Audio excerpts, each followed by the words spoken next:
Bonsoir tout le monde.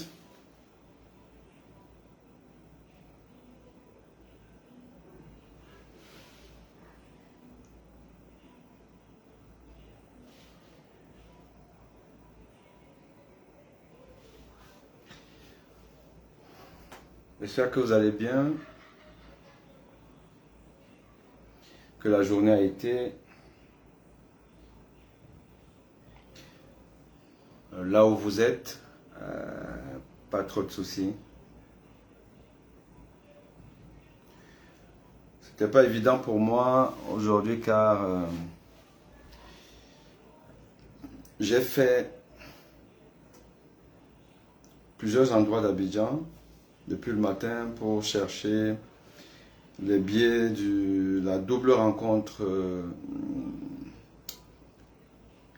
Guinée équatoriale, Guinée-Bissau et Côte d'Ivoire, Nigeria. Depuis le matin, je suis parti de la maison, il était 9 heures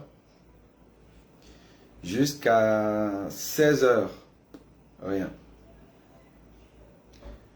Un bureau de poste, on est allé là-bas, on a attendu, il y avait plein d'Ivoiriens, les billets en ligne, il fallait attendre que la plateforme s'ouvre sur la vente des billets. À un moment donné, on dit, ah, il y a des billets, il y a quelques billets. Mais c'était un billet de Maroc, non, Égypte, Ghana, qui vient de se terminer à 20 h. Alors qu'en fait, nous, on cherchait les billets du match Nigeria-Côte d'Ivoire. Bon, bah, écoute, tu prends au moins celui-là et tu vas aller voir le match. Et puis, finalement, à peine, on me demande mon identité, numéro de téléphone local, idéalement, le temps de chercher ça. Allez, la plateforme s'est refermée. C'est-à-dire que c'est vraiment comme des clignotants. On ouvre, on referme, on ouvre, on referme. Finalement, il n'y a pas eu de billet. Et à notre grande surprise, quand tu regardes le match des deux Guinées, équatoriale et Bissau, le stade est vide. Le stade est vide. Le stade est vide, mais j'ai eu un dirigeant, enfin, un monsieur qui travaille au COCAN. Il a une société accréditée pour la surveillance de la validité des tickets. Et il nous a donné des explications de pourquoi ça se passe comme ça là en Côte d'Ivoire. Comment se fait-il que les billets sont censés être achetés? Parce que sur le site, on me dit sold out. Vous allez un peu partout dans les bureaux de poste des mairies et tout, il n'y a pas de billets. Donc les billets ont été vendus, mais il n'y a pas de spectateurs dans les tribunes. Il y a une explication scandaleuse à ça, qui nous ramène aussi un peu à une histoire de la France-Afrique. On en parlera une autre fois, demain peut-être. Mais aujourd'hui, je veux vous faire une mise au point sur le post que j'ai fait hier, le post qui parlait de l'hypertrophie du moi de certaines personnalités, de cette faculté à vouloir toujours parler de soi. On a le droit de parler de soi. D'ailleurs, il faut même parler de soi.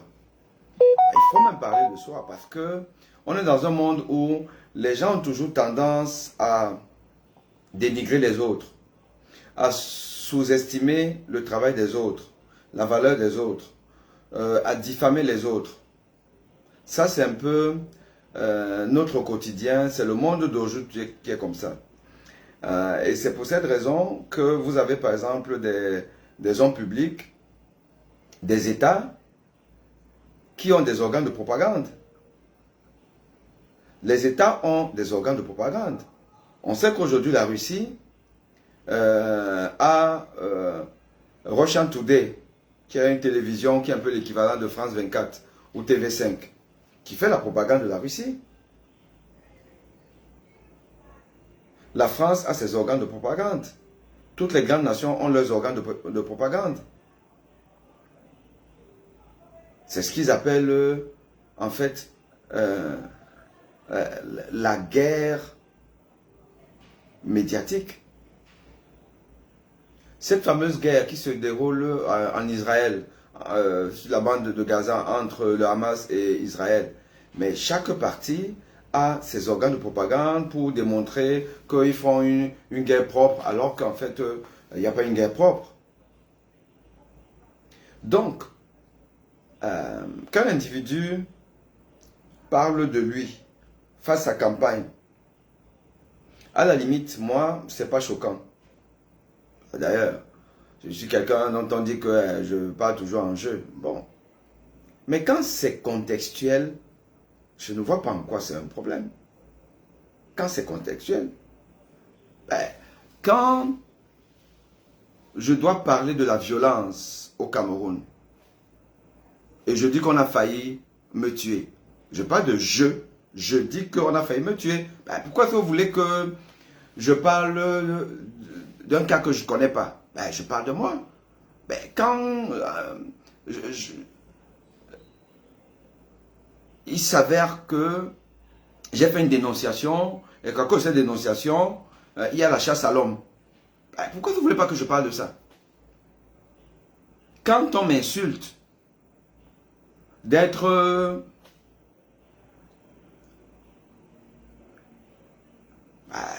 je sais pas à sa place, je dis que voici ma place. Je parle de moi. Mais venir spontanément, comme ça,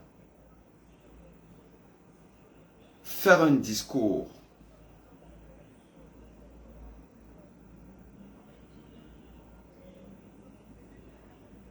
où on parle de soi, on parle de soi, de ce qu'on a fait, alors qu'on est dans autre chose, dans une autre chose, dans une autre dimension, et qu'en réalité le concept voudrait qu'on parle des acteurs de la société, enfin les acteurs de ce pourquoi on est là. Oui, ça peut friser le narcissisme et davantage. Nous parlerons de ça.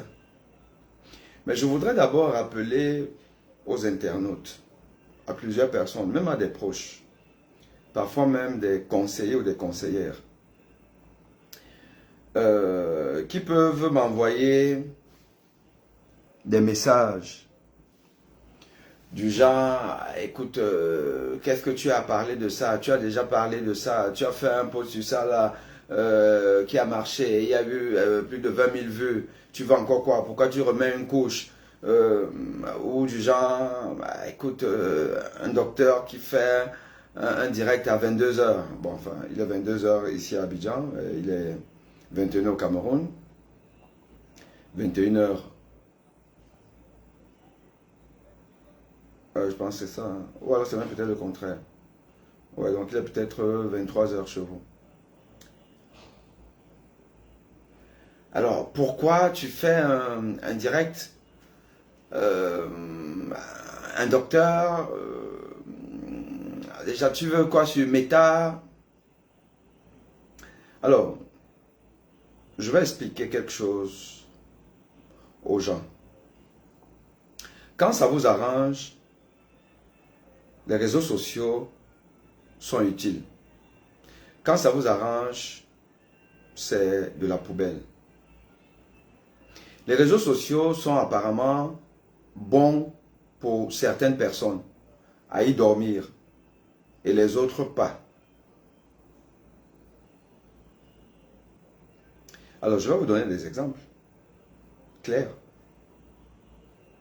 pour montrer que le réseau social, c'est les Africains qui ont une mauvaise définition et une mauvaise utilisation du réseau social.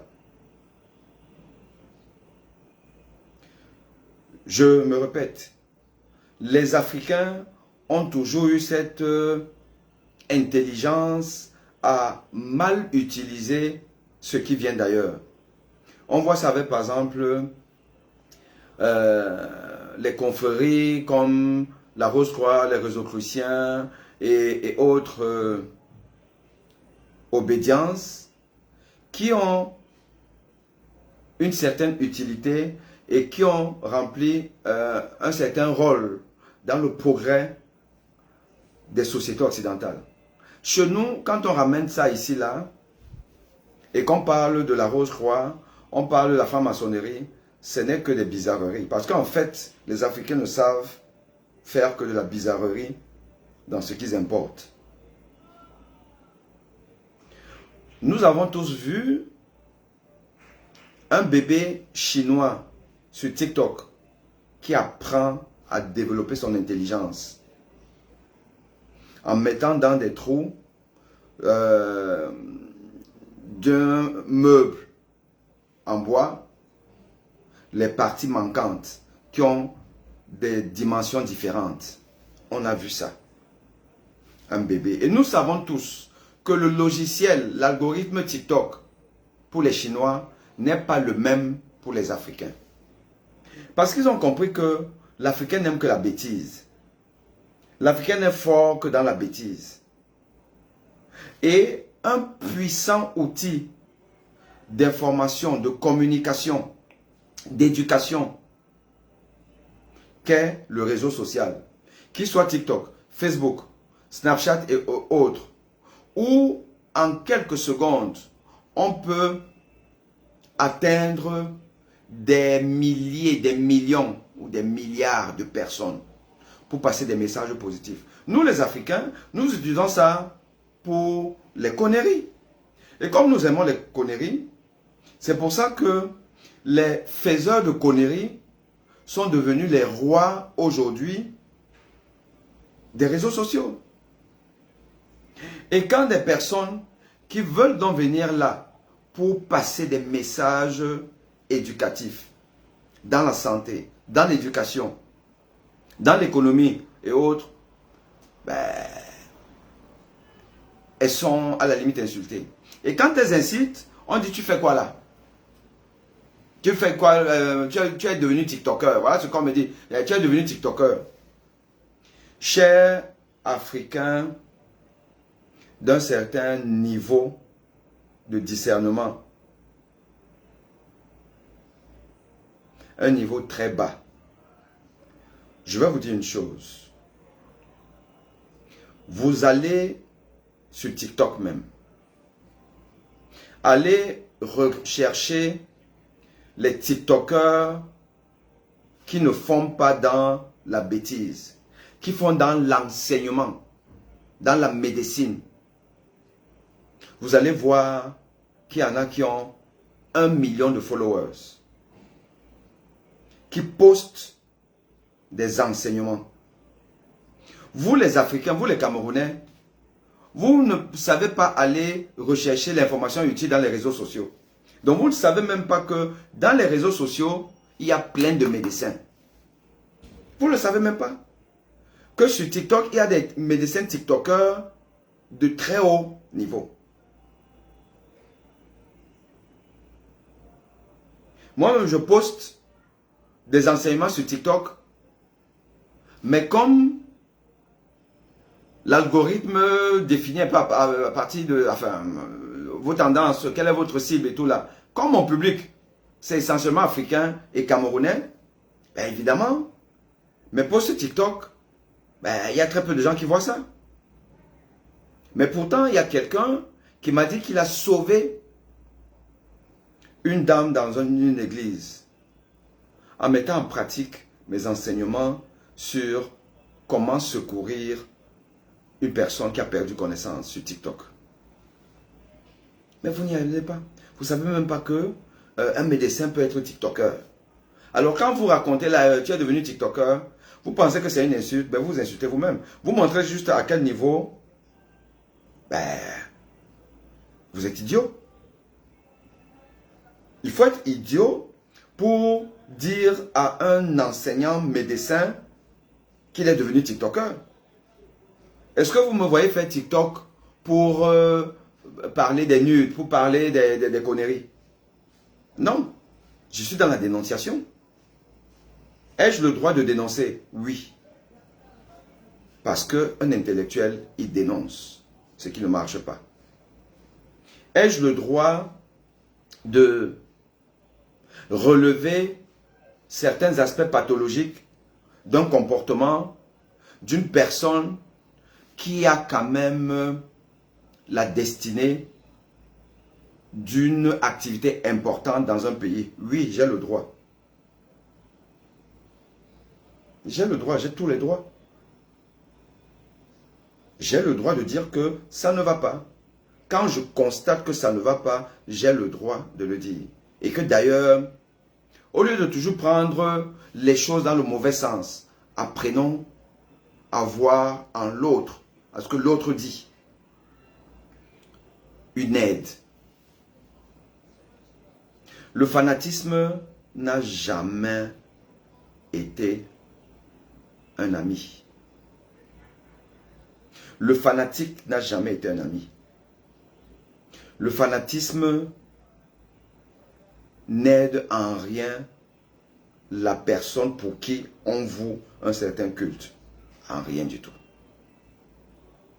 Donc si vous pensez que vous adorez tel ou tel parce que vous acceptez tout, même ces bêtises, mais vous ne l'aimez pas.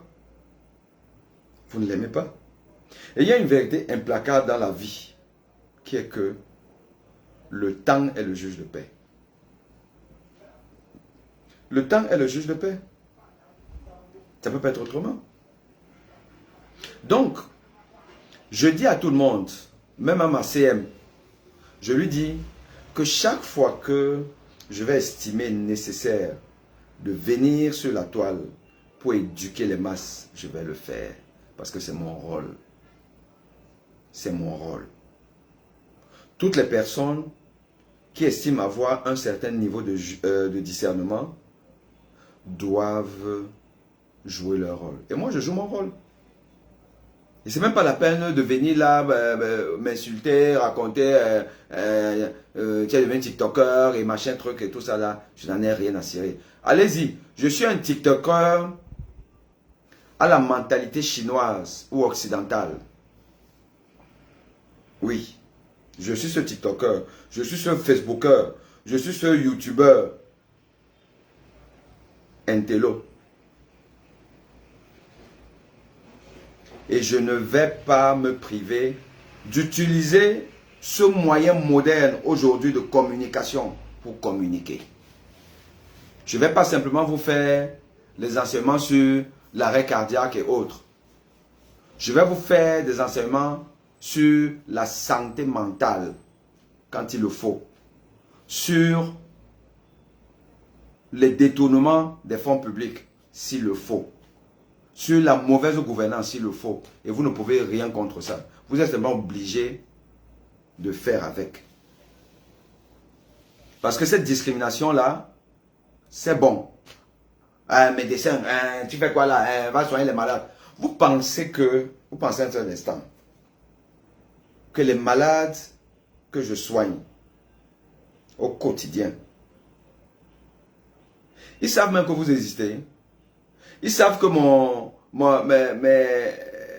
quand je dis vous, pas ma communauté, non, mais je dis ces fanatiques mal élevés qui passent leur temps à distribuer, qui doit faire quoi, qui doit parler, qui doit pas parler, machin, tout là. Vous pensez que mes malades savent même que vous existez?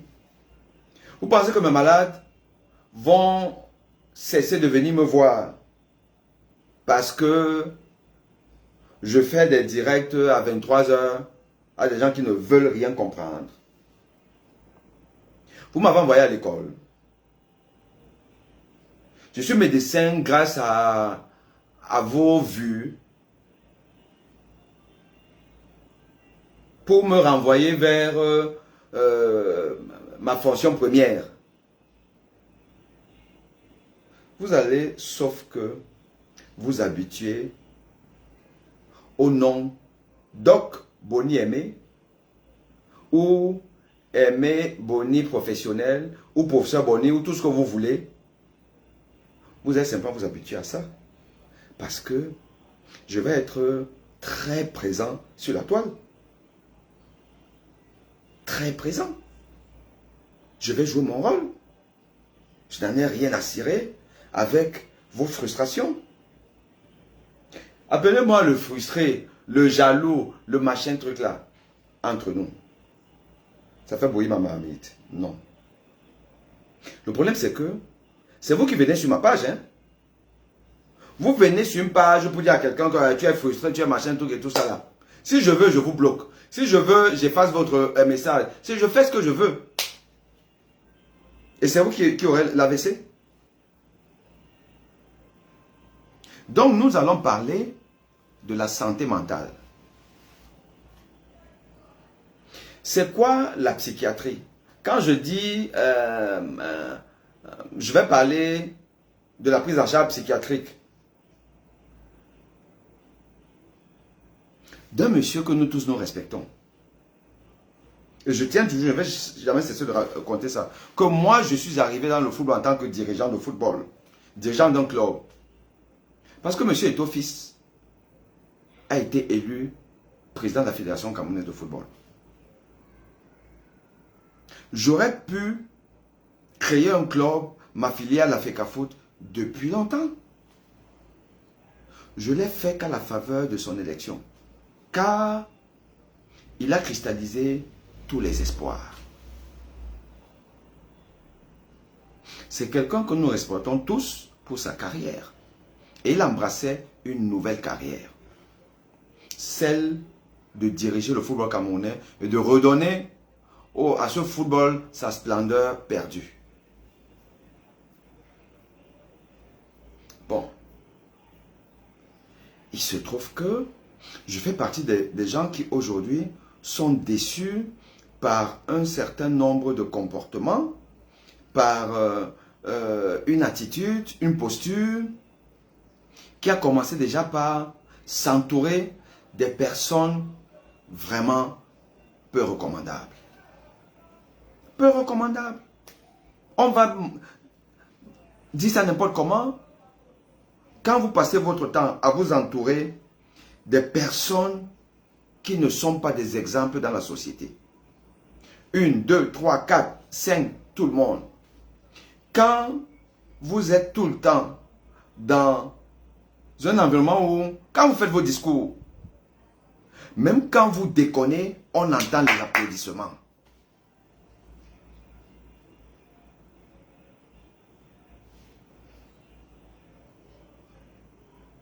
Vous pensez qu'une personne comme moi, je vais rester là à dire, oh non, tout va bien, oh non, non, non, le match contre Barça là, c'était formidable, c'était très bien joué, et tout ça, oh non, tout est nickel, oh non, non, non.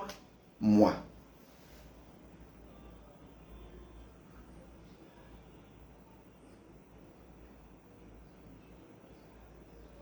on est en compétition.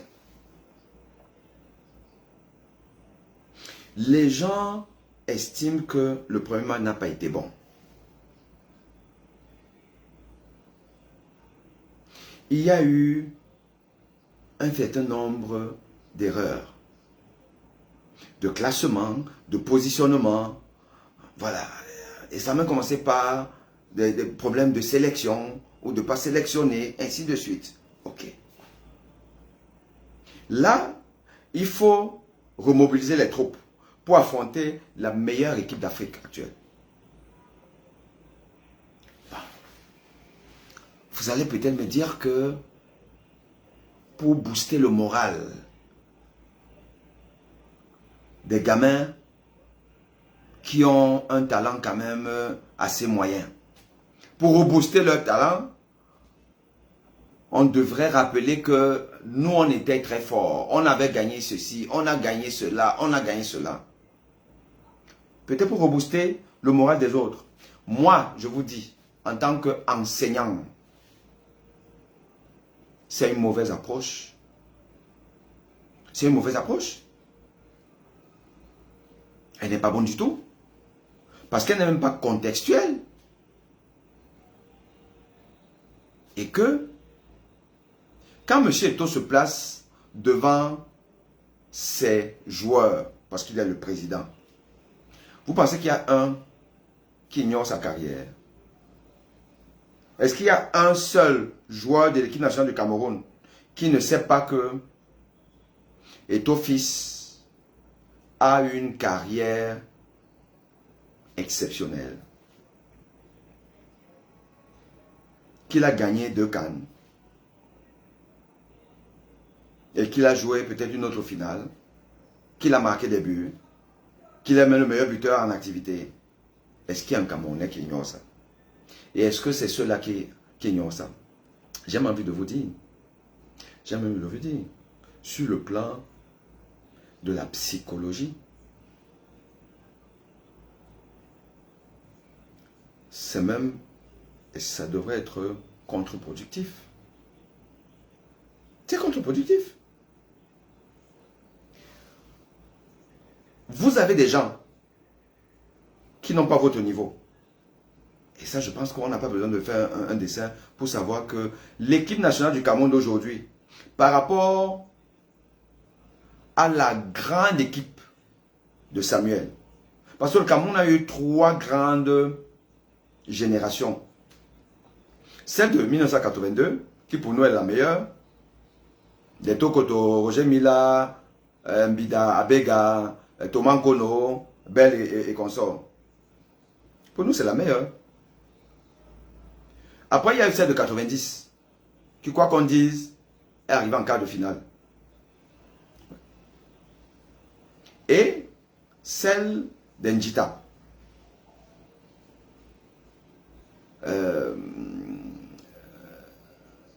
Njitap, Song, Marc-Vivien Foué et Eto'o-Fils, Mboma et consorts. C'est les 3 générations. Et que,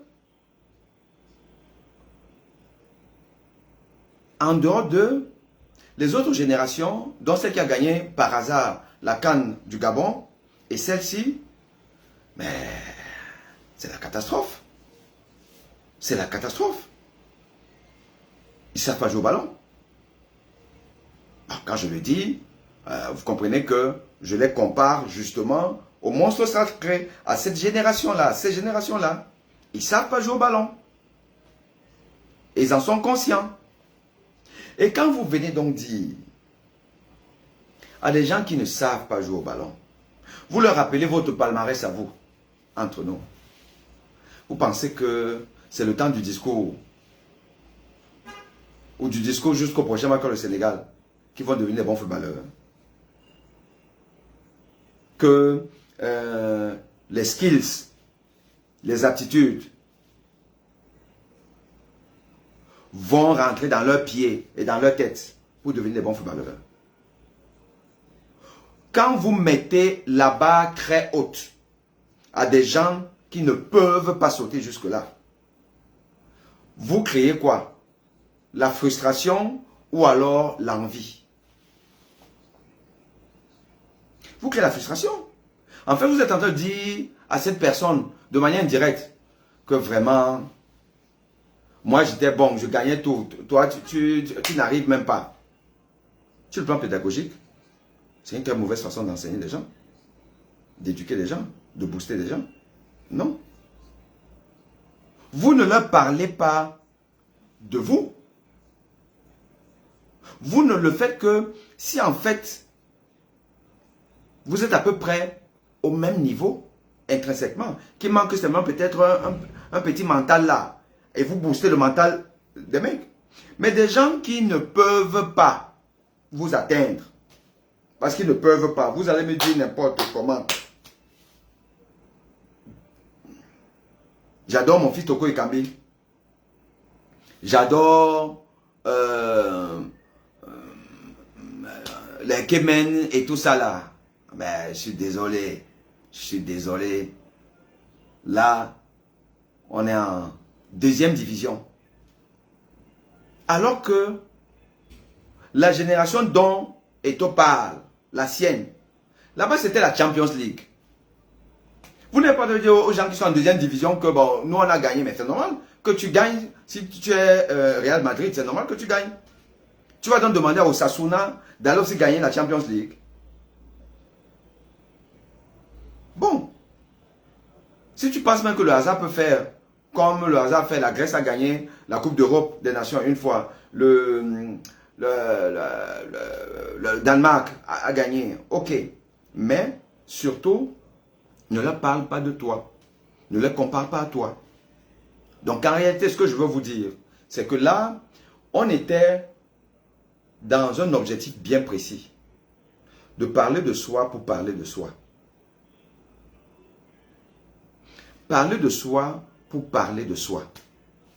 Et donc, je vais vous donner là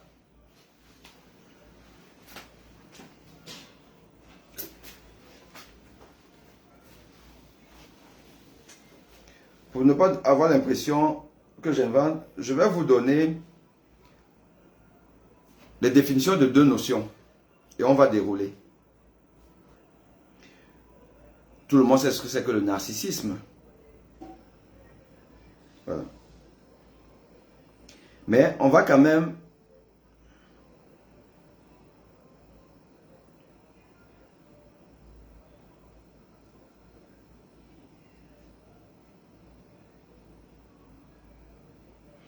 qu'est-ce qu'une personne narcissique? Et on dit, le diagnostic du trouble de la personnalité narcissique repose sur des symptômes caractéristiques présentés par la personne, tels qu'un sens exagéré et non fondé de l'importance et de ses talents. Un sens exagéré et non fondé de l'importance de ses talents. Un besoin d'être, bon, là on ne peut pas dire que c'est infondé, hein, le fait que le président de la fédération parle de ce qu'il a fait. Ce qu'il a fait, son parcours, son CV, ce n'est pas infondé, c'est fondé. Voilà. Donc cette partie ne peut pas s'appliquer à lui. Un besoin d'être admiré sans réserve et un sentiment que tout lui est dû. Un besoin d'être admiré sans réserve et un sentiment que tout lui est dû. Je vous laisse vous-même apprécier cette seconde partie de la définition du narcissisme. Mais le narcissique, c'est un peu l'égocentrique. Tout doit être tourné vers lui. Lui. Je. Tout un discours, c'est je. Parce qu'en plus, on aurait pu dire, quand on veut même booster les coéquipiers, enfin les coéquipiers, c'est Poulain, en parlant d'une épopée, on ne peut pas parler de l'épopée en ne parlant que de lui, puisque je crois quand même savoir qu'il n'a pas gagné la Coupe d'Afrique des Nations tout seul. Il n'est pas le seul à avoir marqué des buts. Mais quand on nous rappelle que contre l'Égypte, j'ai marqué 2 buts. Bon. Et les autres matchs, les gens n'ont pas marqué. Les autres finales gagnées, les autres n'ont pas marqué. Est-ce qu'on nous a prononcé un autre nom que le sien? Non. Donc, on est dans un besoin d'être admiré, sans réserve. Admiré sans réserve. Mais c'est de ça qu'il s'agit. Vouloir être admiré. Et on a la chance d'être admiré par une cohorte de personnes que certains appellent éto-mouton, d'autres églisiens et tout ça. Et ils sont nombreux. Ils sont dans l'admiration exagérée, non contextuelle. On parle de l'administration d'une institution. Où est le rapport avec l'icône? Icône pour avoir bien tapé au ballon. Pour avoir bien tapé au ballon. Bon Dieu, moi je n'entends pas ces discours à propos de Drogba en Côte d'Ivoire. Je n'entends pas ce discours. Or, nous savons tous que c'est kiff-kiff. C'est kiff-kiff. Et en plus, c'est la même période, la même génération. C'est kiff-kiff. Mais Drogba ne nous donne pas le sentiment qu'il veut attirer toutes les lumières sur lui. Je ne suis pas sûr que si Didier Drogba était président de la Fédération ivoirienne de football, on aurait eu autant de discours dans les vestiaires des éléphants avec le je. Je ne suis pas sûr. Je mets au défi. On est dans du narcissisme. Le narcissisme est une pathologie. C'est un comportement anormal. Ça relève de la santé mentale. Et je tiens à dire aux gens que je suis médecin. Et que même si ma fonction première, ma spécialité, c'est de soigner les cœurs, mais vous savez que, en fait, on soigne un malade, on ne soigne pas une maladie. On soigne un malade, c'est-à-dire qu'un malade vient avec un problème, mais il a peut-être d'autres problèmes. Et que dans notre métier, nous sommes tous un peu des psychologues. Pour ne pas dire psychiatre, parce que la psychiatrie, c'est vraiment une spécialité bien à part. Mais on a tous des notions. Quand un malade vient chez moi, la façon dont il me dit bonjour quand il entre, la façon dont, la manière avec laquelle il va s'asseoir, il va commencer à poser son problème de maladie. Je sais déjà si ce monsieur-là, a vraiment une maladie cardiaque qu'il faut simplement identifier. Si ce monsieur a, en plus de la maladie cardiaque ou en dehors de la maladie cardiaque, a un autre problème, notamment un problème mental. On a appris ça, c'est notre métier. Et donc, en fonction de son problème, qu'on peut appeler une maladie psychosomatique. C'est-à-dire que vous ressentez quelque chose, peut-être une douleur, des palpitations ou autre chose, des crampes d'estomac. C'est le somatique. Soma, le corps. Mais qu'en fait, la genèse de ça, l'origine de ça est mentale. C'est là-dedans. Donc c'est psychique. C'est pour ça qu'on parlera de maladie psychosomatique. Donc, on est outillé pour identifier la part mentale dans la problématique morbide qui veut dire maladie d'un individu. La part mentale, on sait identifier ça. Et on va donner des orientations. Entre autres, conseiller de voir un psychologue qui va discuter avec vous, qui va essayer d'identifier votre problème, l'origine, et vous donner un traitement. Le traitement n'est pas seulement médicamenteux. Ça peut être un traitement comportemental, de psychothérapie. Voilà. Ou encore, si c'est plus poussé, plus pointu, on vous oriente vers un psychiatre. La psychiatrie, ce n'est pas le traitement ou la prise en charge des fous. Parce que quand je vois là, tu es obligé de dire que tu vas le soigner psychiatriquement. Parce que quand les gens entendent psychiatrie, on pense déjà que il est en train d'insulter. Ou il est en train d'insulter que M. Eto, fils, est fou. Non. Je ne me permettrai pas. C'est pas de ça qu'il s'agit. On est dans la santé mentale, qui englobe plusieurs maladies, plusieurs degrés de maladies. Et Je vous prends un exemple. La fatigue mentale due peut-être à un excès de travail, un stress au travail et tout, qu'on appelle le burn-out. Le burn-out, c'est une maladie mentale. Le burn-out est une maladie mentale qui est prise en charge par des personnes adéquates, les psychologues,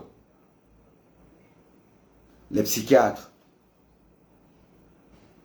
C'est une maladie mentale. Ben, le manque de sommeil, parce que on est stressé, on a une exposition prolongée à un psychodrame et tout, ben, c'est une maladie mentale, c'est une prise en charge psychiatrique. Le délire, la paranoïa, on va jusqu'à la schizophrénie. C'est plusieurs causes de troubles du comportement. Et donc, on prend de manière globale un trouble du comportement. Et maintenant, on va aller vers certaines notions un peu plus précises que je vais vous lire et tout. Et on va juste chacun. Et là, en fait, je fais un cours de psychologie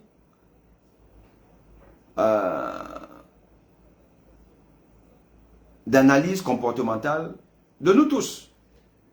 Chacun peut se retrouver dans un des aspects de ce que je vais dérouler. Voilà. Et je veux qu'on parle de la paranoïa. La paranoïa. Voilà. La paranoïa est un trouble de la personnalité qui se retrouve dans plusieurs troubles psychiatriques majeurs. Ce trouble psychiatrique se caractérise par une méfiance et une suspicion excessive envers les autres et des idées de menace ou de persécution injustifiées. La paranoïa peut prendre différentes formes selon son degré de sévérité et peut s'aggraver vers des formes psychiatriques complexes comme le délire paranoïaque. Le traitement repose principalement sur une psychothérapie basée sur des approches cognitivo-comportementales. Cognitif, c'est tout ce qui est mémoire et autres.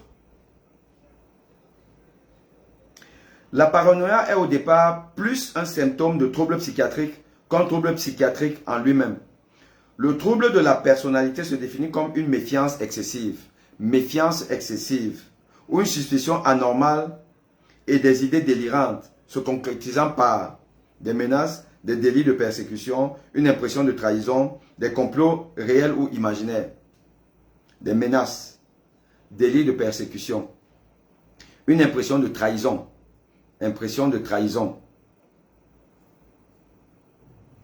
Ben, vous savez, hein, quand Steve nous dit qu'il a été menacé, ben vous menacez quelqu'un que vous estimez vous avoir trahi. C'est pas moi qui ai dit, hein, c'est Steve qui le dit. Et là, vous appelez des menaces. Voilà. Donc, des gens qui ont tendance à menacer. Je vous renvoie vers une vidéo que j'avais publiée d'un match des Lions. Après un match, l'entraîneur à l'époque, c'était l'Espagnol Clemente. Conférence de presse, un journaliste d'Equinox aurait posé une question qui n'a pas plu au capitaine de l'époque. Vous n'êtes pas un être humain. Je vais dire à votre patron.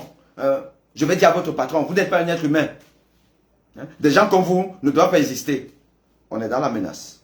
Je n'invente pas. C'est dans les réseaux sociaux. Vous pouvez aller regarder. Même sur ma page Doc Boniemé, vous pouvez aller voir cette vidéo qui date d'il y a une époque. Mais on est encore dans l'actualité maintenant. Cette tendance à toujours menacer les gens parce que ils ne sont pas d'accord avec vous. On est dans la paranoïa. Je suis désolé. Choupo-Moting, qu'est-ce que son père nous dit? Ben, sous réserve que c'est vrai ou pas vrai, mais qu'est-ce qu'il nous dit? Qu'est-ce que des footballeurs comme Alexandre Song et d'autres, Achille Emana, ne nous ont pas dit? Sur des montres offertes, refusées et tout, on menace et tout, on nous a parlé même de garde du corps, on entend des choses. Je veux bien croire que tout ça n'est qu'invention. Et j'espère que ce n'est qu'invention. Mais cette tendance à menacer quand on a l'impression qu'on est persécuté. Parce que le fait que des gens ne soient pas d'accord avec vous, ça veut dire qu'à la limite, elles veulent votre mort. Et vous êtes obligé de vous défendre, pas de la menace. On est dans la paranoïa. Et ça, c'est un diagnostic médical. Je ne suis pas dans la diffamation, machin, truc là. Le psychiatre, ben, vous croyez que le psychiatre a besoin que vous soyez à sa consultation, qui vous examine, qui vous ausculte? Le psychiatre n'ausculte pas. Le psychiatre n'a même pas un stéthoscope, il ne sait même pas ce que c'est qu'un stéthoscope. Le psychiatre, la psychiatrie, la consultation psychiatrique, c'est la conversation. Il reste là, il parle, vous parlez, il vous écoute. Il vous pose des questions, vous déroulez. Il rentre dans votre vie. Tout, l'enfance, l'adolescence, tout. On recherche des trucs. Est-ce qu'il y a eu des drames dans la famille? Est-ce que vous avez subi quelques traumatismes, tant physiques que psychiques? Les parents, ils vivaient comment? Il y avait l'harmonie ou pas? À l'école, machin truc. Le psychiatre va plonger dans votre vie pour ressortir les causes d'un état anormal, pour ne pas dire pathologique. Et il fait son diagnostic. Et il vous donne sa prise en charge. Mais c'est ça la psychiatrie. Ça veut dire quoi? Ça veut dire que moi, je n'ai pas besoin que quelqu'un vienne à mon cabinet que je ausculte. Il suffit que je fasse le déroulé de tous ces discours, de tous ces comportements, de tout ce qui est dit sur la personne. On a eu beaucoup de choses. On a eu le livre de l'arnaque de Jean-Bruno Tanier. On a des vidéos. Et moi, j'en ai publié de temps en temps. Pas parce que je n'aime pas la personne. Et je vous dis que la vidéo dont j'ai parlé tout à l'heure, de, comment on appelle ça, la conférence de presse après match des Lions, où il menace un journal disant qu'il n'est pas un être humain. Je l'ai posté bien avant de prendre ma casquette de président d'un club affilié à la Fédération camerounaise de football. Hein. C'était bien avant. Donc je n'ai pas un problème de personne avec mon président, parce qu'il est mon président. Je suis membre de la fédération en tant que président d'un club. Mais je ne peux pas voir et faire comme si je n'ai pas vu une situation pathologique. Ce n'est pas possible. C'est pas possible. Donc, en termes psychanalytiques, la paranoïa correspond à une hypertrophie du moi. Hypertrophie du moi. Je vous laisse vous-même juger de ce thème-là, l'hypertrophie du moi. Le moi est une instance psychique qui se différencie de celle du ça et du surmoi. Il est plus vaste que le préconscient conscient. La paranoïa se retrouve dans plusieurs troubles psychiatriques majeurs tels que le trouble de la personnalité paranoïaque, le trouble délirant, la schizophrénie paranoïde, les addictions à certaines drogues. Les causes de la paranoïa ne sont pas connues à ce jour, mais plusieurs hypothèses ont été avancées pour expliquer son origine, notamment des biais cognitifs qu'il porte sur l'attention, l'interprétation, l'anxiété ou la mémoire, une hypervigilance, des expériences de négligence, de malveillance et d'abus dans l'enfance, des schémas de pensée précoces associant de la malveillance, de la méfiance, de l'échec ou de la honte, une faible estime de soi qui confère un sentiment d'infériorité, une forte sensibilité à l'opinion et aux actions des autres, une forte sensibilité à l'opinion et aux actions des autres, une peur du rejet et de l'humiliation, des troubles affectifs inexpliqués, d'importants troubles du sommeil, des troubles du raisonnement, par exemple l'incapacité à prendre en compte des faits avant de conclure sur une situation ou encore la difficulté à donner des explications alternatives à une solution. Au-delà de retrouver des événements déclencheurs de la paranoïa, certains traits de personnalité à l'adolescence semblent constituer des facteurs de risque de développer des troubles paranoïaques à l'âge adulte, en particulier l'autoritarisme, la rigidité d'esprit, l'agressivité, la jalousie maladive. La paranoïa peut se manifester de différentes manières, selon des personnes, selon les troubles psychiatriques associés et selon les situations. Des réactions de défense, de la peur, une susceptibilité exagérée, une rancune. Je crois que ce mot est souvent beaucoup revenu dans plusieurs circonstances. Une rancune. Une volonté de contrôler l'environnement pour ne pas dépendre des autres. Un sentiment de supériorité associé à un autoritarisme.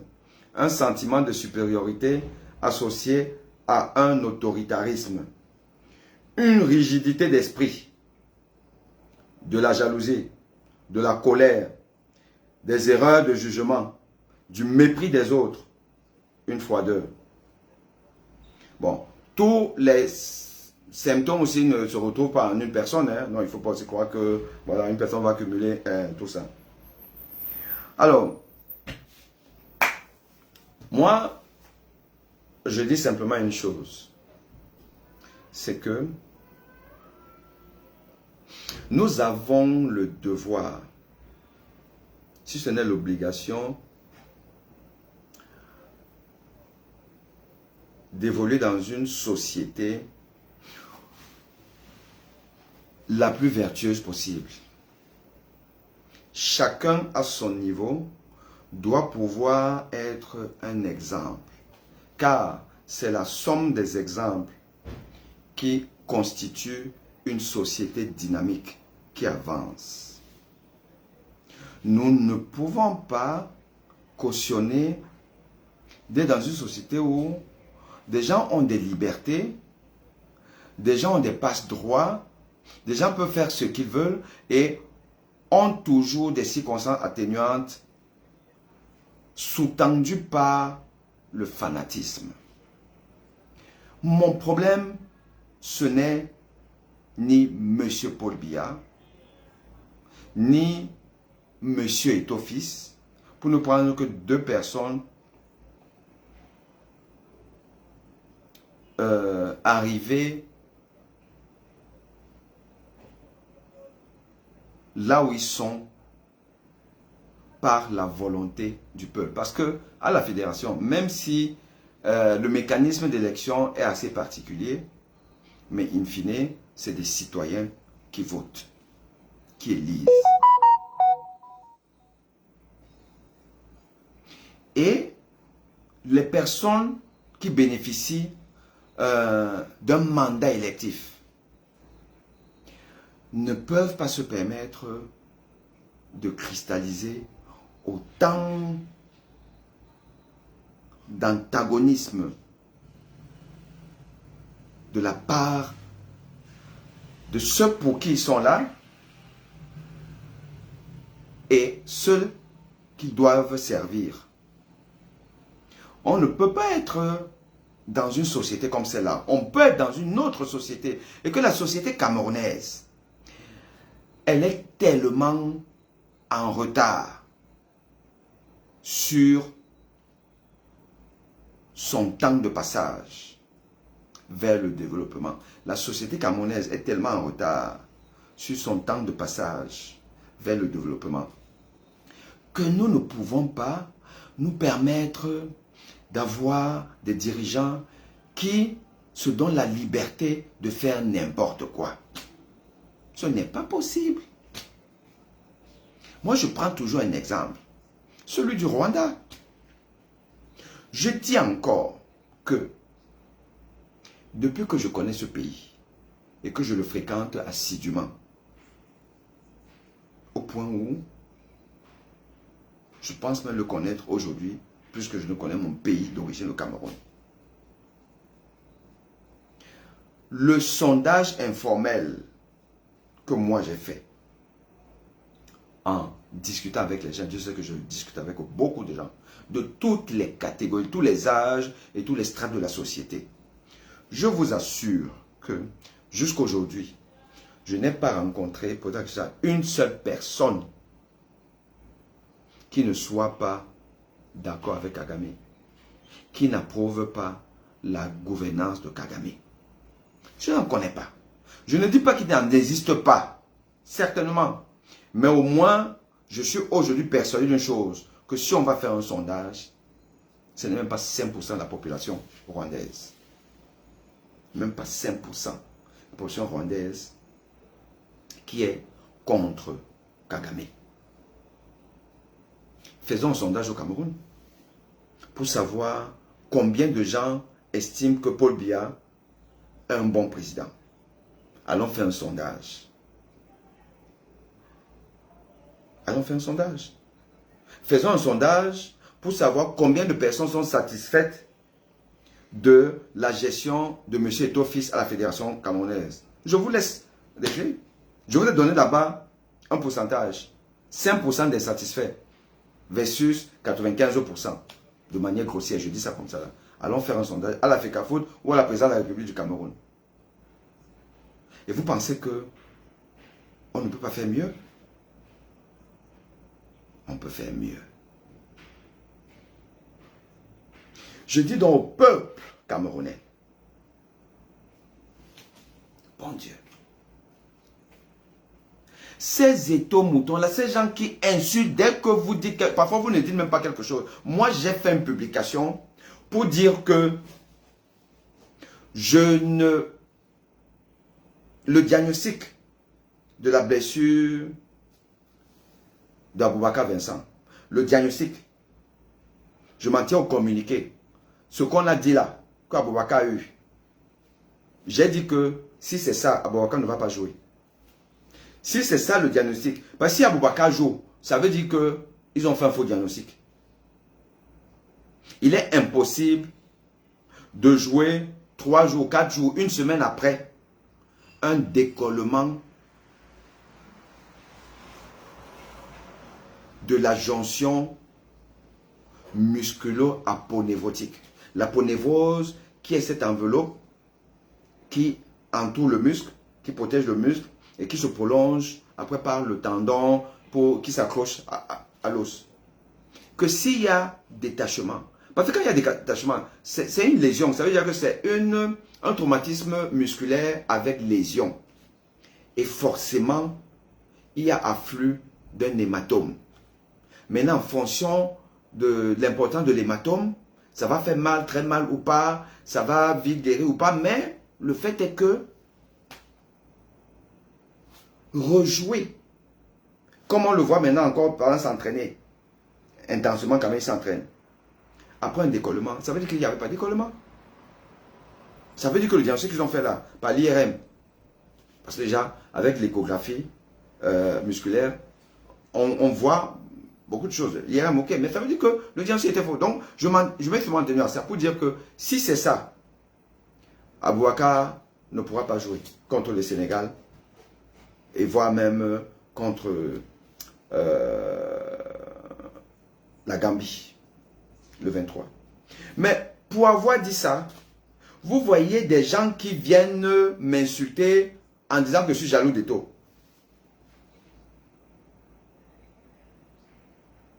Médecin de mon état, j'estime que j'ai un avis à donner sur toutes les questions de santé qui intéressent le grand public. Et je donne un avis sur la blessure d'un joueur de l'équipe nationale du Cameroun. Je dis bien équipe nationale du Cameroun. Je ne dis pas équipe nationale de M. Eto'o-Fils. Équipe nationale du Cameroun. Je donne un avis sur ça. Vous avez des fanatiques zombifiés,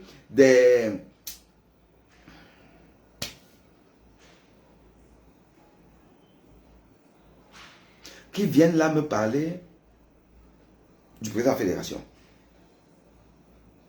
du docteur Eto'o-Fils, que je suis jaloux. Bon. Ouais, c'est vrai que on est dans une société aujourd'hui où les valeurs sont tellement renversées, que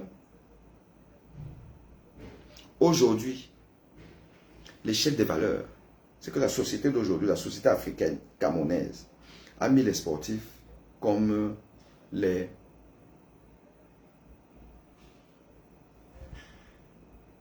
icônes, la référence, des gens qui dépassent tout. Et même pas tous les sportifs, les footballeurs. Et vous comprenez pourquoi? C'est pas compliqué. Hein? Si le football d'aujourd'hui était comme le football d'avant où il n'y avait pas d'argent, ils jouaient juste pour machin, truc, on les appelait les bandits et tout ça là. Vous qui faites de tout là aujourd'hui l'icône, le demi-dieu, vous n'avez pas fait de lui ça. Enfin, en réalité, ce qui intéresse le peuple d'aujourd'hui, c'est l'argent, c'est la richesse, c'est voilà, l'exposition médiatique. C'est ça qui est intéressant. Vous oubliez même que même le plus riche du monde, pendant la Covid, il était bloqué. Il était sur son téléviseur tous les jours pour entendre ce que les médecins disent. Qui dit médecin dit enseignant. Parce que les médecins là, c'est les enseignants qui les ont formés. Mais aujourd'hui, l'enseignant est qui? C'est un fautif. C'est un foireux, c'est un va-nu-pied. Le médecin est qui? C'est au point où on va dire que tu es jaloux des toi. Donc un médecin va être jaloux d'un footballeur. Enfin d'un ancien footballeur. Un médecin va être jaloux. Parce que quand le médecin n'a pas à manger et tout, et que vous, la seule référence qu'il y a aujourd'hui là, c'est l'argent. Donc un médecin n'a tellement pas mangé. Il souffre tellement qu'il va jalouser quelqu'un qui a, certes, il a réussi dans sa vie, il a tapé au ballon, il a gagné beaucoup d'argent, un médecin va le jalouser. Cette société-là ne peut pas se développer. Et nous allons rester un pays sous-développé parce que nous avons une mentalité de sous-développé. Voilà. C'est tout. Mais nous allons continuer à faire notre boulot. Celui de sensibiliser. Voilà. Ceux qui ne sont pas d'accord, bah, ils ont se jeter à la mer. Hein. C'est tout. Voilà. Donc ça, c'est à peu près ce que je voulais vous dire à propos de ma sortie. Et je regarde un peu si il y a quelques interventions. Alors, mon ami,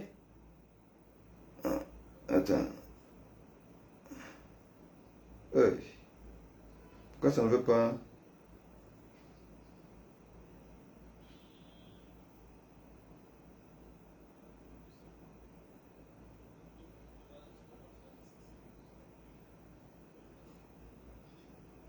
Non, je ne lis même pas je trouve que ça c'est des conneries. Ouais. Et c'est ce que j'essaie de vous dire. Quand on va arriver au pouvoir, les histoires que les femmes ndongo font là, on va changer tout ça là. Le peuple va repartir à l'école pour vous apprendre la logique. Quand Serge Honoré Kitoum me dit, cher docteur, vous êtes un excellent cardiologue, champion dans votre domaine. Je crois qu'à l'ordre des médecins et dans le corps médical et paramédical, il y aurait énormément de dysfonctionnement. Il veut dire quoi? Quand quelqu'un introduit déjà comme ça là, quand quelqu'un introduit comme ça là, mais c'est copie 0, 0 sur 20. Tu es mon étudiant, je te mets 0 sur 20, tu es hors sujet. Ça veut dire quoi? Donc comme il y a des problèmes à l'ordre, machin truc là, on doit laisser qu'il y ait des problèmes ailleurs. Ce raisonnement du Camerounais fanatique, c'est hallucinant.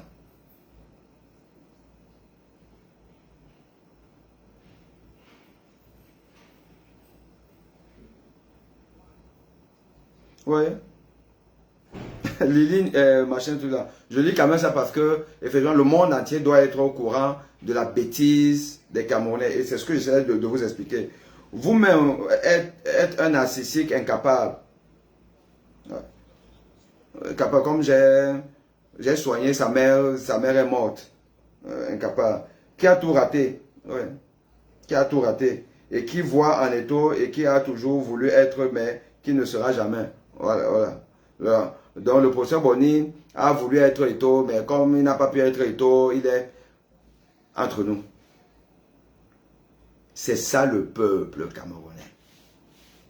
Vous pensez que Paul Biya a dit que ne gouverne pas pendant 40 ans qui veut?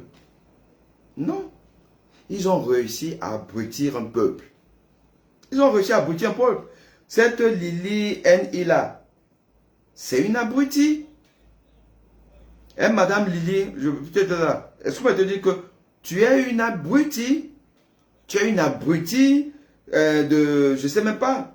Voilà, piètre docteur, machin, truc et tout ça. C'est tout ce que vous avez dit. Tu es une abrutie. Quand on va regarder quel est ton parcours, ce que tu as fait, ce que tu fais et tout, on va voir que tu ne fais rien de bon. Si ce n'est courir après les pages pour avoir ce que vous appelez le JAPAP et tout, tu ne sais rien faire, tu es une abrutie. Si tu es au Cameroun, tu vis dans l'obscurité. Tu n'as pas Eneo, tu n'as pas l'eau, tu n'as rien, tu souffres.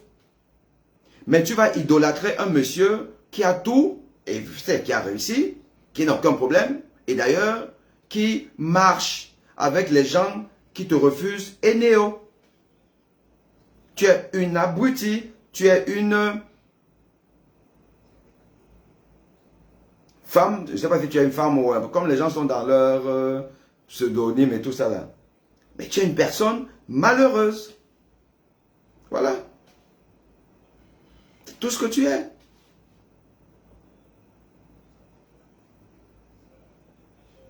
Et c'est ça le Cameroun.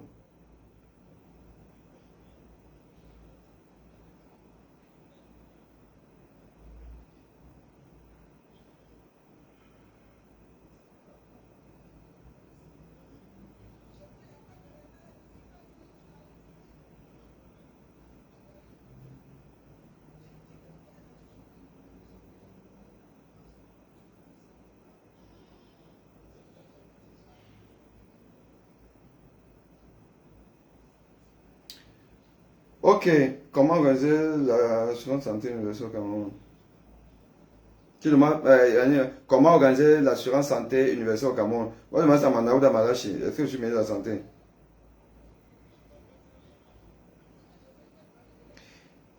Jean Zobodi, il faut que les Camerounais trouvent d'autres mécanismes de défense en dehors des insultes. Ben non, les Camerounais ne peuvent qu'insulter. Ils peuvent qu'insulter, ils ne peuvent pas faire autre chose. Ils ne peuvent pas faire autre chose. Ils ne peuvent pas faire autre chose. Alors...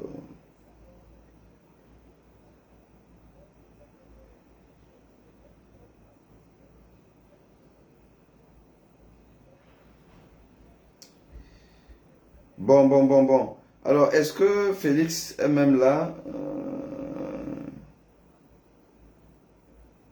Non, ça, c'est pas ça.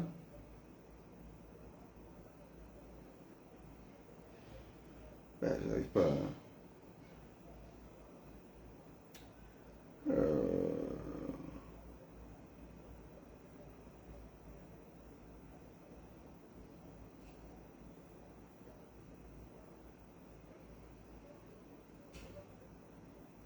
Ouais, ok. Alors, René Giscard Ngassi, merci beaucoup pour toutes ces informations, grand frère. J'ai appris trop de choses depuis le Gabon. Jean Moukouri et Coca demandent les pronostics du match de demain. Écoutez, objectivement, le Sénégal gagne. Objectivement, le Sénégal gagne. Maintenant, de manière pragmatique, je le dis et j'assume ça, je ne veux pas que le Cameroun gagne. Je ne veux pas que le Cameroun gagne parce que les Camerounais ont fait du football leur cache-misère. Non, notre misère, nous devons la regarder et l'assumer. Donc, je ne veux pas que le Cameroun gagne. Donc, demain là, je vais être supporter du Sénégal.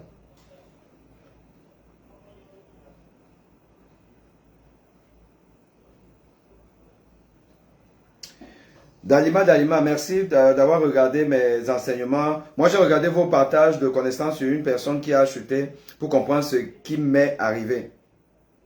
La sorcellerie contre la science. Bon, si vous avez aimé apprécier, tant mieux. Non, on fait ce qu'on peut à notre niveau, même comme il y en a qui disent que on est jaloux, on est des piètres docteurs et tout. C'est aussi ça, le réseau social. Hein?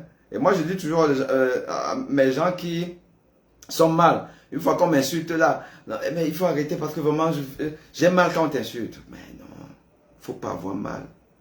Il faut être cool. Il faut être cool parce que une personne normale, sensée, qui connaît la valeur de la vie, ne peut pas aller insulter. Un. Et de deux,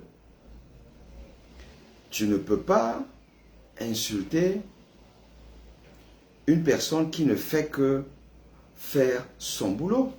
Parce que je vous dis encore que mon boulot, c'est d'éclairer la société.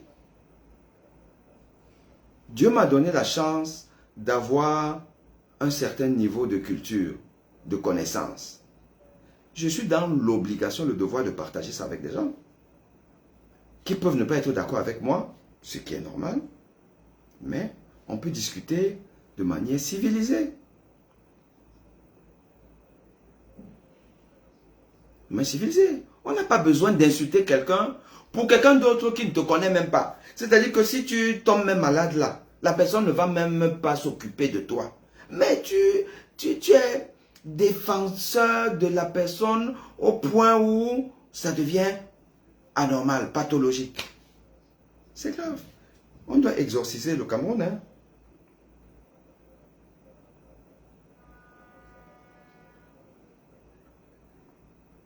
Comment expliquez-vous l'attitude des Camerounais qui, après chaque défaite, se mettent à insulter les dirigeants? Sont-ils dans un déni? C'est Jean Zobo qui pose la question. Déjà, votre question, est-ce que les Camerounais sont dans le déni? S'ils sont dans le déni de leur réalité, nous sommes dans le déni de notre propre réalité. Notre propre réalité, c'est que nous ne sommes plus les premiers. Nous ne sommes plus les meilleurs. Nous ne le sommes plus. Dans tous les domaines, sportifs, culturels, éducatifs, économiques, le Cameroun est dernier. Et quand vous voyez par exemple des influenceurs venir ici en Côte d'Ivoire, montrer, chercher avec la torche quelques poubelles pour présenter, alors que comme a dit une influenceuse ivoirienne, on n'a pas besoin de chercher au Cameroun. Mais ça, ce n'est pas le déni. Nous sommes dans le déni de tout. Nous sommes dans le déni de ce que nous sommes des peureux. Nous sommes des je veux voir mes enfants grandir. C'est ce que nous sommes. Et que c'est je veux voir mes enfants grandir qui fait que ce pouvoir violent s'organise pour rester au pouvoir même après 2025. Et nous sommes dans le déni de ça. Voilà.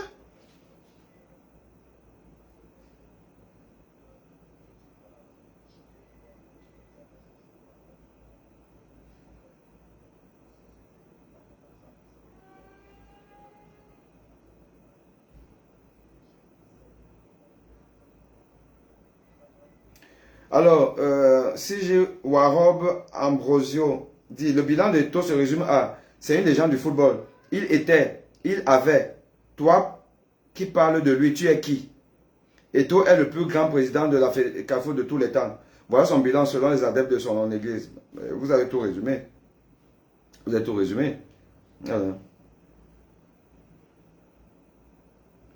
Eto'o Gajina, je préfère vos enseignements, mais là c'est de trop docteur. Vous êtes cardiologue, donc occupez-vous du cœur et des vaisseaux. Ok, c'est de ça que je parlais. Eto'o Gajina, comme c'est toi qui m'as envoyé à l'école, tu vois non? Eto'o Gajina, comme tu m'as envoyé à l'école, la bourse que j'ai eue là pour partir faire mes études de médecine, c'est toi qui as payé ça. Ma spécialisation après, c'est toi qui as payé. Maman, donne-moi la somme. Je te rembourse ça. Et je continue à faire mon TikToker. Tu as compris, non? Je te rembourse ça. Mais si ce n'est pas toi qui as payé ça, j'ai envie de te dire que va te faire foutre. Oui, va te faire foutre. Je préfère tes enseignements. Tu es qui? Des enseignements que tu comprends même mes enseignements. J'ai fait plusieurs vidéos sur la prise en charge de l'arrêt cardiaque. Plusieurs. Je vous dis que pour savoir si vous devez mettre le patient en décubitus, enfin en position latérale de sécurité, ou alors sur le dos pour commencer à masser. Parce qu'on ne masse pas comme ça. Là. Pour le savoir, vous devez apprendre à reconnaître la respiration ou l'absence de respiration pour une personne qui a perdu connaissance. Parce que quand on perd connaissance, on peut continuer à respirer ou on peut ne pas respirer. Que c'est déterminant. Et je vous ai dit que les causes de perte de connaissance où on continue à respirer, donc il faut mettre la personne, c'est peut-être 5% des cas. À tout casser 10%. Mais dans au moins 90% des cas, dans 9 cas sur 10, la personne ne respire pas. Parce que c'est l'arrêt cardiaque. Et il faut mettre comme ça. Mais vous avez quand même des gens de bonne volonté hein, qui veulent apprendre, qui m'invitent à parrainer un projet de réanimation. Mais quand ils envoient donc les flyers, les images avec les étapes de la réanimation, mais je vois là qu'on me met encore la position latérale de sécurité. Comme si ça fait partie de la prise en charge automatique. Alors que je vous dis que c'est dans peut-être 5% des cas. Maximum 10%. Mais on met ça comme partie prenante du protocole. Je vous ai même dit que moi, je vais demander, parce que je vais faire un article, je vais le publier, et je vais demander aux sociétés savantes qu'on se penche sur la problématique de l'appellation de position latérale de sécurité. Si ce n'est pas finalement une position latérale d'insécurité. Je dis ça, mais vous ne comprenez même pas. Bon, à la limite, je veux dire que ce n'est pas facile à comprendre en médecine, d'accord. Mais quand une personne qui s'est tellement fait un partie des gens qui ne comprennent pas ce que je dis que je préfère vos enseignements, tu m'as payé l'école. Je préfère vos enseignements, laisse l'autre truc là. Tu fais quoi donc là? Puisque tu préfères les enseignements. Maintenant là, je suis en train de parler de quelque chose qui n'est pas l'enseignement. Tu fais quoi là? Tu fais quoi sur Facebook, sur moi?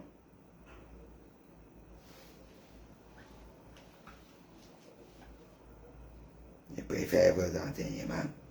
Je préfère vos enseignements. Il faut laisser l'autre. Parce que comme tu es Eto'o Mouton et que vous n'aimez pas qu'on parle de votre demi-dieu. C'est pour ça que tu n'aimes pas.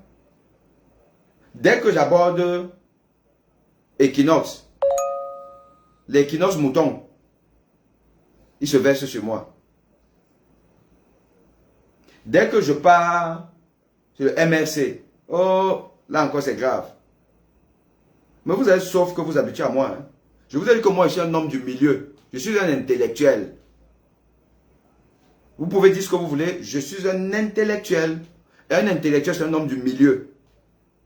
Et je vais fustiger tout ce qui ne marche pas dans notre société. Parce que nous sommes une société malade.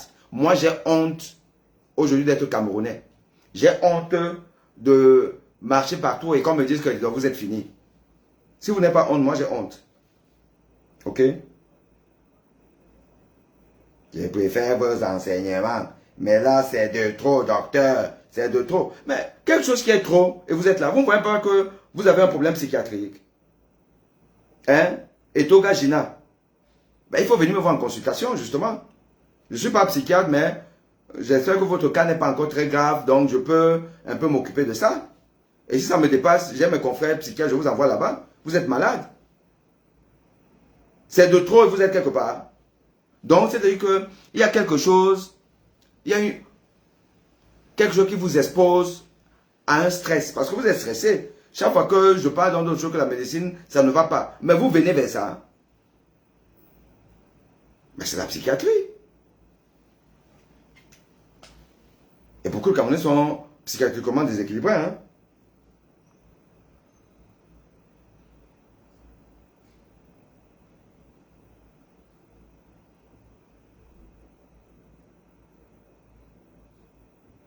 Jeannot Semé me dit, prends l'exemple de Yaya Touré. 4 ballons d'or, on ne l'entend pas.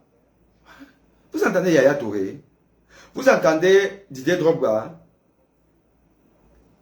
C'est une question finalement peut-être d'éducation, de culture d'un pays.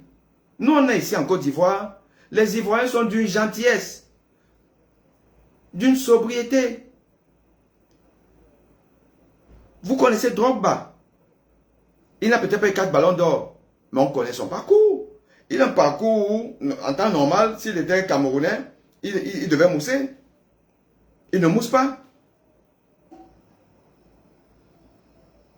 Ndjitap même ne mousse pas. Ndjitap, c'est quand même l'un des plus grands palmarès du Cameroun.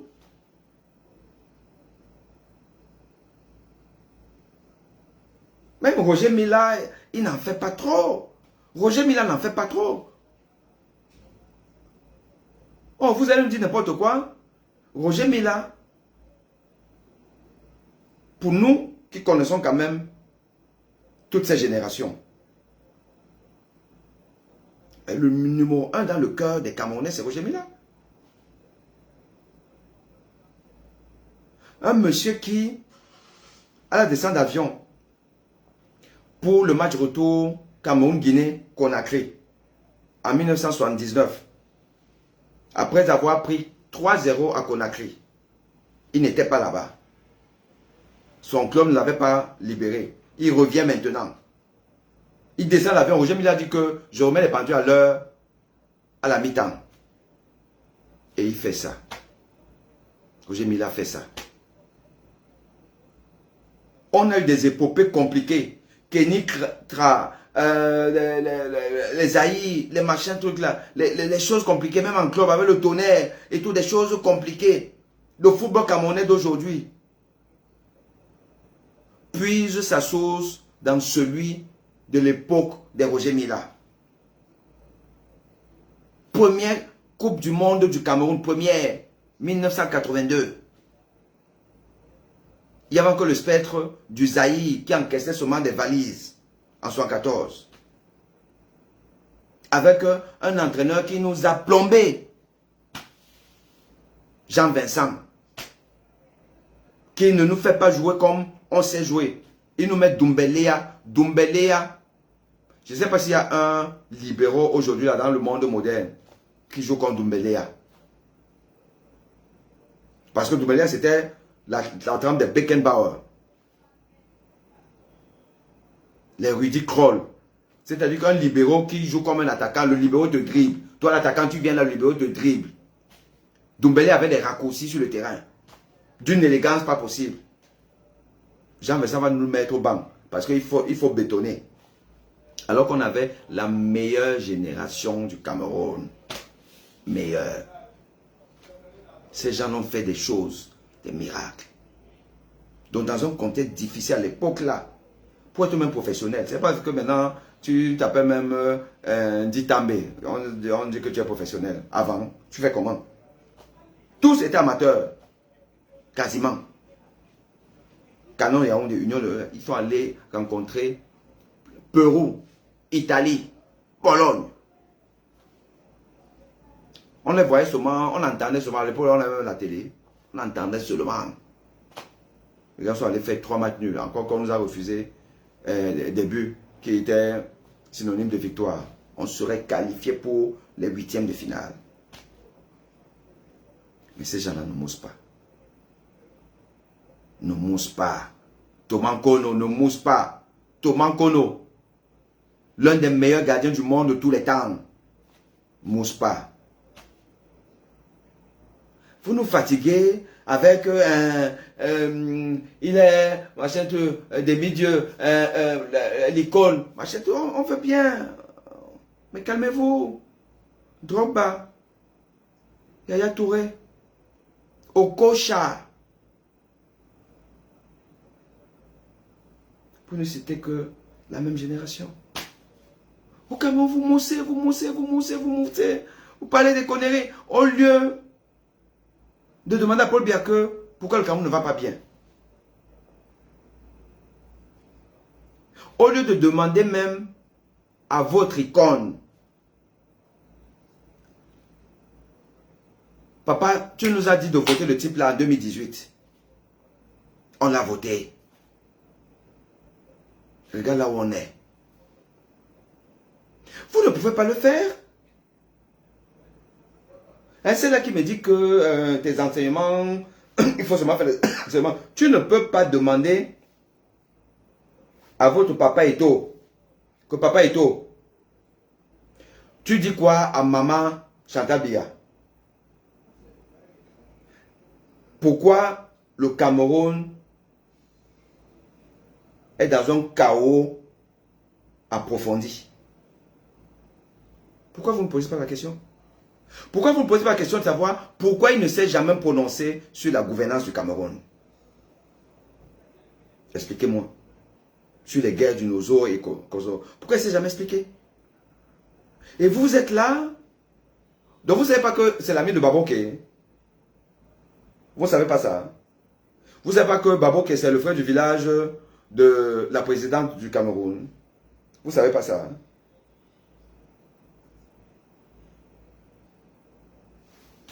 Vous n'avez pas encore souffert. Hein?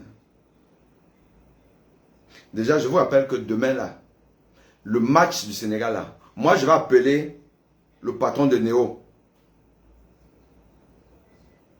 Camerounais. Je vais appeler les patrons de Néo.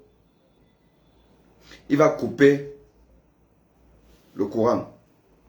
Vous n'allez pas voir le match du Sénégal. Vous allez seulement entendre que, bon,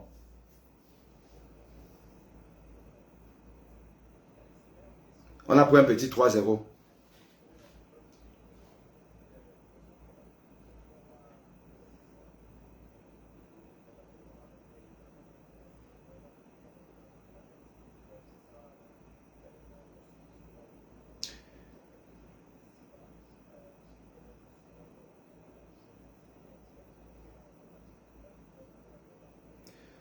Dalima, je suis pas le Cameroun, mais je souhaite qu'on nous élimine afin qu'on rentre se concentrer sur notre misère. Le football, j'aime, mais il est devenu un cache-misère. Exactement.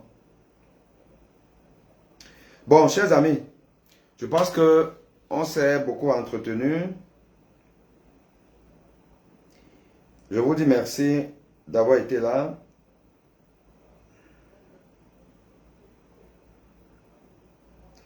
Et on se dit à demain. On se dit à demain. On va faire un... Enfin, on va parler tous du match de demain, certainement. Chacun avec son regard. Le mien, je dis encore que c'est le regard de quelqu'un qui met comme priorité la situation du Cameroun. Et même pas égoïsme. Bah, je peux mettre le pied dans votre pays là, un pays satanique, un pays où Martinez Ogo, on l'a zigouillé, un an après on ne sait même pas exactement ce qui s'est passé. Non, mais c'est notre pays, on a tous envie de rentrer là-bas. On ne peut pas rentrer dans ces conditions. Ah oui. Donc vous là qui êtes les fanatiques des gens, dites à vos idoles, à vos icônes, que vous faites commande du pays. On a nos frères qui sont là-bas, qui ne peuvent pas rentrer. Parce qu'ils ont voulu nous sauver, on a voulu les tuer. Il dit que votre ami, Baboké, il est président de la République. Si ce n'est pas lui qui s'est assis sur les 2 requêtes faites pour dire au président de la République que ton recteur a voulu me tuer, ouvre une enquête. On va argument contre argument, preuve contre preuve. Je vais démontrer qu'il a voulu me tuer. Pourquoi vous ne dites pas au président de la fédération, qui est votre futur président du Cameroun, d'après ce que vous voulez, ok. Comme un président. Didier Drogba et les joueurs de l'équipe nationale de Côte d'Ivoire ont participé à l'effort de paix en Côte d'Ivoire. Didier Drogba a été en avant-garde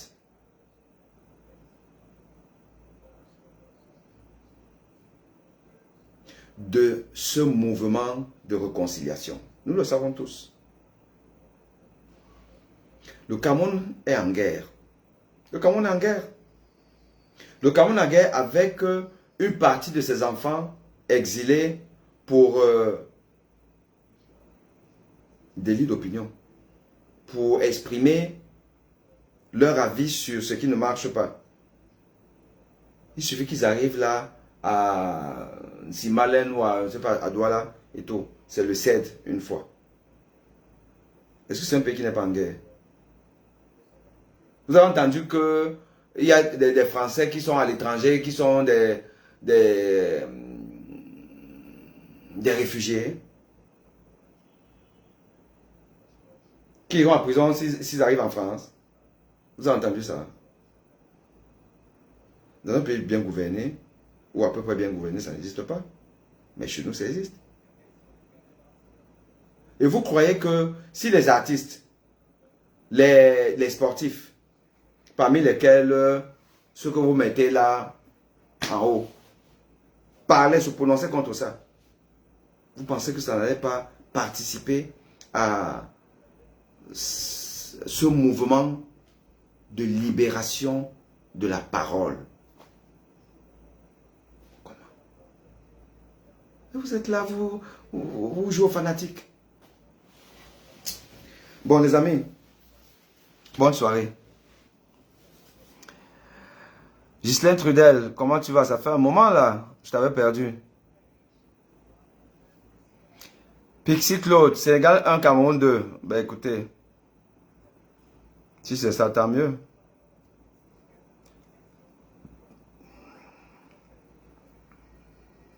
Allez, à bientôt les amis. Ciao.